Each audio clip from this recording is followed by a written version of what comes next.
ఇండియాలో అబార్షన్ లా మారిందని మీకు తెలుసా? ఎంటీపీ యాక్ట్లో వచ్చిన కొత్త చేంజెస్ ఏంటో తెలుసుకుందాం.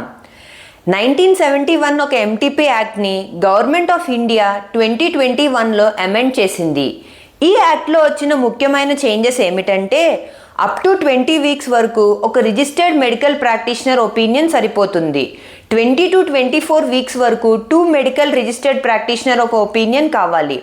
24 వీక్స్ తర్వాత సబ్స్టెన్షియల్ ఫీటల్ అనామలీస్ ఉన్నప్పుడు ప్రెగ్నెన్సీని టెర్మినేట్ చేయాలంటే ఖచ్చితంగా ఒక మెడికల్ బోర్డ్ డెసిషన్ కావాలి.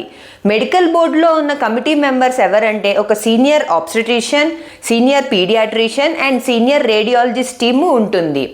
ముఖ్యమైన చేంజ్ ఏమిటంటే కాంట్రసెప్టివ్ ఫెయిల్యూర్ అన్నది మ్యారీడ్ ఉమెన్కే కాకుండా అన్మ్యారీడ్ వాళ్ళకు కూడా వర్తిస్తుంది.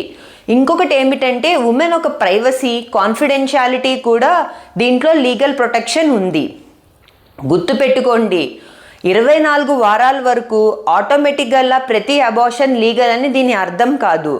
ప్రతి కేసుకి అప్లికబుల్ అయిన MTP law and medical conditions బట్టి డిసైడ్ అవుతుంది.